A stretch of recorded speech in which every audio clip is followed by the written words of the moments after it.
Hello friends, welcome to my new blog. তো আজ এটা সানডের ব্লগ। তো সানডে আমি সকাল থেকে রাত পর্যন্ত কি করলাম সেটা নিয়েই একটা ব্লগ, ছোট্ট ব্লগ। তো সকালে উঠে কালকে আমি 10টার সময় একটু ঘুম থেকে উঠলাম।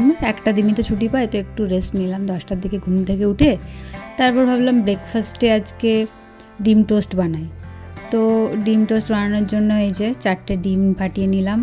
পেঁয়াজ, লঙ্কা, নুন এসব মিক্সড করে ডিমটা ফাটিয়ে তারপর আমি ডিম টোস্ট বানানো শুরু করলাম। আর কালকেই প্ল্যান করেইছিলাম স্যাটারডেতে যে সানডেতে ব্রেকফাস্ট বানাবো, লাঞ্চ বানাবো, ডিনার বানাবো, কী বানাবো।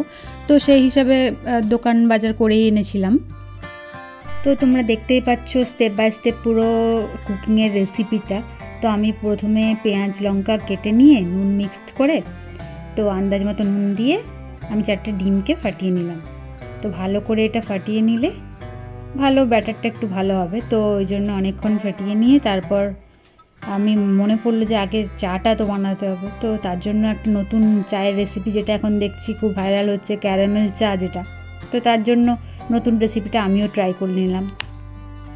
তো রেসিপিটা দেখো, প্রথমে চিনিটা নিয়ে প্যানে, আমি এই বাটিতেই করি, অ্যালুমিনিয়ামের বাটি, বেশি পড়ে না, মাজতেও সুবিধা ওই জন্য। তো বেশি করে একটু চিনি দিয়ে ওই চিনিটাকে ভালো করে নেড়ে নিয়ে একটু ব্রাউন ব্রাউন কালার যখন হয়ে আসবে তখন প্রথমে তোমাকে এলাচ, লবঙ্গ আর দেখতে পাচ্ছ যে এলাচ, লবঙ্গ আর একটু দারচিনি দিয়েছি, দারচিনি দিয়ে দিতে হবে। তারপর এই যে আদা কুচি দিলাম, আদা কুচি করে নিতে পারো বা একটু পেস্টের মতো হালকাভাবে একটু ঘষে নিতে পারো। তারপর একটু জল দিয়ে দিলাম, যেহেতু আমি দুধ দিয়ে করবো তো জলটা খুবই কম দিলাম। তারপর এই যে চা দিচ্ছি দেখো। তারপর চায়ের পাতাটা শেষ হয়ে গেছিলো, বেশি ছিল না। তো আরেকটা রুম থেকে আরেকটা বের করে, প্রথমে তাজা ছিল, তারপরে আবার দেখো টাটাটি প্রিমিয়াম, টাটাটি প্রিমিয়ামটা খুব ভালো টেস্ট। তারপর চাটা দিয়ে একটু ফুটিয়ে নিয়ে তারপর এই যে দুধ, পরিমাণ মতো দুধ দিয়ে দিলাম। আমি 2 কাপ চায়ের জন্য দিয়েছিলাম, তাও দুধটা একটু কমই হয়ে গেছিলো, আর একটু দিলে ভালো হতো। তো আগের দিন দুধও এনে রেখেছিলাম। আর এই যে ডিম টোস্টের রেসিপিও শুরু করে দিয়েছি। চাটা করে নেওয়ার পর এই যে কড়াতে তেল দিয়ে দিচ্ছি। তারপর ওই যে ব্যাটারটা রেডি ছিল ডিম গুলে, সেটা আমি ফার্স্টে কড়াটা গরম করে নিয়ে ভালো করে ওই ডিমটাকে দিয়ে দিলাম, ফেটিয়ে রাখা ডিমটাকে। তারপর ডিমটা দিয়ে তার ওপর একটু দেখো ডিমটা ফার্স্টে দিয়ে তারপর আমি কড়াতে 3টে টোস্টকে আস্তে আস্তে দিয়ে দেবো। তো এই যে দেখতে পাচ্ছ, এই কড়াতে ডিম ভাজলে বা পোচ বানালে একদম গোল হয়। ওই জন্যই দেখতে পাবে আমি মাঝে মধ্যে পোচ বানালে পুরো গোল হয়। তো এই কড়াটার জন্যই হয় সেটা। এটা লোহার কড়া, ওই জন্য একটু কালো কালো হয়ে আছে। তো তোমরা ভেবো না অন্য কিছু হবে। তো এটা লোহার, ওই জন্য পুরো পরিষ্কার হয় না, মাজলেও এরকম কালো কালোই থাকে। তো এই যে দেখতে পাচ্ছ, এভাবে আমি বানিয়ে নিলাম। পুরোটা আর বানিয়ে নিই ভিডিওটা, একটু আমি রেসিপিটা দেখিয়েছি জাস্ট। তারপরে এই যে চা আর ডিম টোস্ট হয়ে যাওয়ার পর এই যে একটু ক্লিপিংস তুলে নিয়েছিলাম। তারপর মজা করে সানডেটা কাটালাম ব্রেকফাস্ট করে। তারপর লাঞ্চের প্রিপারেশন। তো আজ লাঞ্চে ডিমের ঝোল বানিয়েছিলাম, ইজি রেসিপি। দেরি হয়ে গেছিলো ঘুম থেকে উঠতে, তো ওই জন্য চিকেন আনতে যাওয়া হয়নি। তারপরে এই যে বড় বাজারের উদ্দেশ্যে বেরিয়ে পড়লাম, একটু শপিং ছিল, কিছু কেনার ছিল, ওই জন্য বড় বাজারে গিয়েছিলাম। তো বড় বাজারের ব্লগটা পরের দিন আসতে চলেছে, কি কিনলাম, কীভাবে শপিং করলাম সব। তো সেটার জন্য স্টে টিউনড।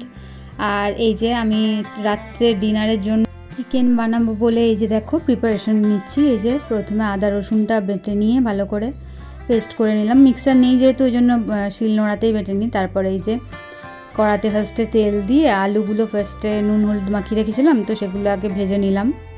আলুগুলো ভালো করে ভেজে নিয়ে তারপর আমি শুরু করব চিকেনটা কষানো। তো দেখো এই যে ফার্স্টে আলুগুলো ভেজে নিয়ে তুলে নিলাম ভালো করে, একটু লাল লাল করে। আর আমি চিকেনটা প্রথমে ম্যারিনেট করেই রাখি, আদা রসুন পেস্ট, একটু পেঁয়াজ বাটা, নুন হলুদ লঙ্কা এসব দিয়ে একটু পেস্ট আমি ম্যারিনেট করেই রেখেছি। তো তারপর এই যে কালারের জন্য একটু চিনি দিয়ে দিলাম। তারপর গোটা গরম মশলা দিয়ে, আমার গুঁড়ো গরম মশলা খেতে ভালো লাগে না, ওই জন্য আমি গোটাই দিই। তো একটু দারচিনি, একটু এলাচ, একটু লবঙ্গ দিয়ে দিলাম দেখো। তারপর ফার্স্টে আমি পেঁয়াজটা ভালো করে ভেজে নিতে যাচ্ছি। তো এই যে লবঙ্গ, এলাচ, দারচিনি সব কিছু দিয়ে ভালো করে নাড়িয়ে নিয়ে তারপর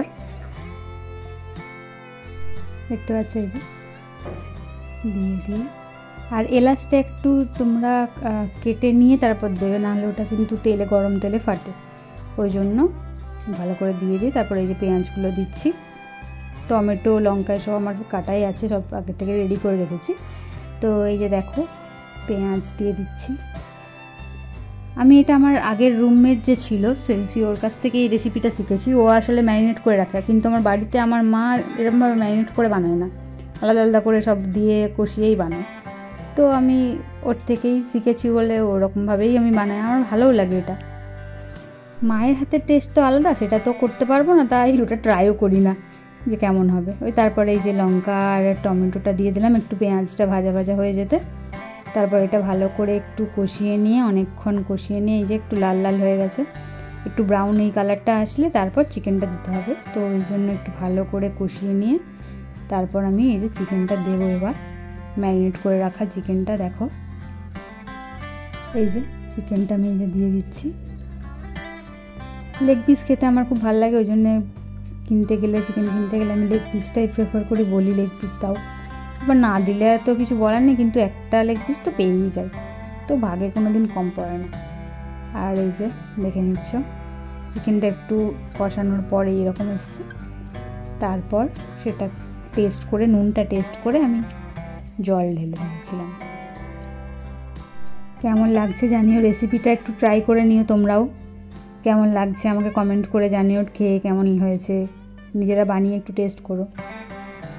আর এই যে দেখতে পাচ্ছ ভালো করে কষিয়ে নিয়ে, যত কষাবে তত টেস্টটা ভালো হবে, ওই জন্য অনেকক্ষণ ধরে কষিয়েছি আমি ঢাকা দিয়ে দিয়ে। তারপরে এই যে একটু জল ঢেলে একটু আবার ঢাকা দিয়ে ফুটিয়ে নিয়ে, আলুগুলো দিয়েছিলাম, আলুর ক্লিপিংসটা তোলা হয়নি, তো আলু দিয়ে ভালো করে নাড়িয়ে জল দিয়ে একটু ফুটিয়ে নিয়ে আমার রান্না রেডি।